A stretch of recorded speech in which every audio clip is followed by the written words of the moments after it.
Magandang araw sa inyo mga kadadi. Tara samahan nyo po ako magluto ngayong araw. Itong lulutuin natin ngayon ay pesang manok. Ito nga ay panibagong version nating lulutuin ngayon. At ito nga po mga kadadi ang mga hinihintay nyo ngayon ay lulutuin natin ngayong araw. Napakasarap nga po nito mga kadadi at pipilitin ko po kayong iluto nyo ito ngayon dahil sobrang sarap nga po nito. At napaka-healthy nga pong umigop ng sabaw ngayon lalo na po pag umuulan. Tara mga kadadi at samahan nyo po akong magluto nito. Ituturo ko sa inyo ng mga ingredients. Dito nga mga kadadi, bumili nga lang po ako sa palengke ng manok. At itong pechay nga natin mga kadadi, napakaganda lalo na itong saba natin. At bumili na nga rin po ako dito ng buong paminta at 3 patatas. Sa daming niluto ko nga kahapon ay naubos nga po ang sibuyas natin at bawang at luya. At bumili na nga rin po ako dyan. Ang ginawa ko lang dito sa manok natin mga kadadi ay hinugasan ko nga lang po ito. At tinanggal nga lang po ang lansa, naglagay nga po ako dito ng asin para lalo talaga siyang matanggal ang pinakalansa ng ating manok. At pagkatapos nga po natin hugasan ng manok mga kadade, sinunod ko na nga rin po ang patatas dito. Binugasan ko na nga po ito at saka po binalatan dahil nga po kung ano-ano na nga po ang gumapang dyan sa palengke. At sinunod ko na nga rin po dito mga kadadi yung mismong pechay natin. Uhugasan ko nga lang po ito at lalagyan po ng asin at ibababad. Ganun po ako maghugas ng pechay. At ito nga pong laging ginagawa natin ay maggagayak na tayo ng sibuyas bawang. Gayatin lang po natin ng ganitong kaliliit. At ito nga pong ating luya mga kadadi ay dinikdik ko po bago ko hiwain. At ito nga pong saba natin mga kadadi ay hiwain lang po natin ng ganito.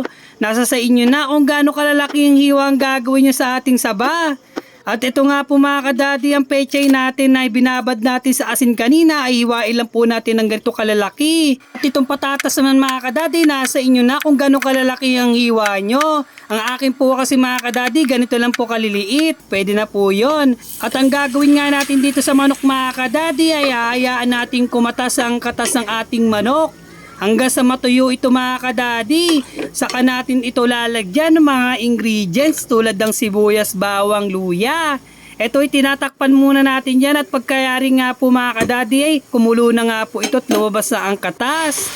At ito nga mga kadadi ay paubos na nga po at patuyo na nga po ito.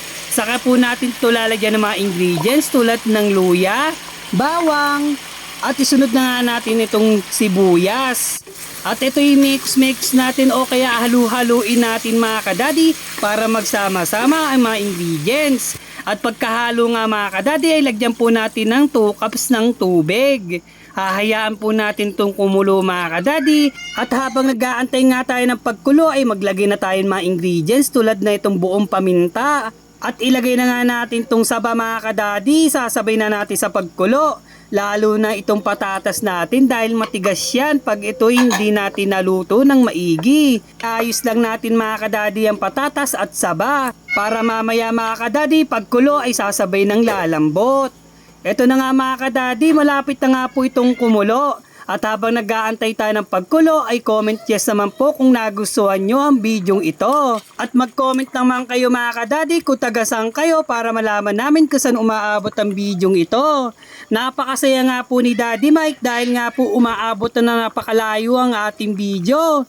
Lalo na sa ibang bansa, lalo na sa mga OFW dyan, ay marami pong salamat po sa inyo sa walang sawang suporta.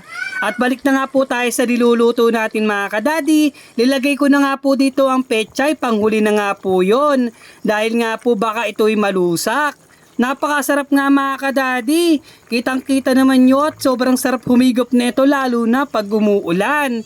Eto na, tara kainin na po tayo. Kitang-kita naman yung mga kadadi kung gaano kasarap. At ito nga mga kadadi, nagsasandok na nga po tayo para kumain. Tara po mga kadadi at lagi tayo magdadasal bago kumain. Kain na po tayo.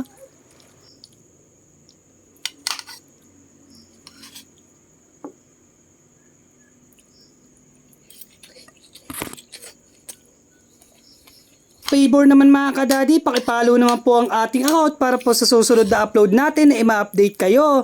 Hanggang dito na lang mga kadadi, ito si Daddy Mike Kitchen na lagi nagsasabing, mas piliin nyo pong laging masaya. Bye bye po!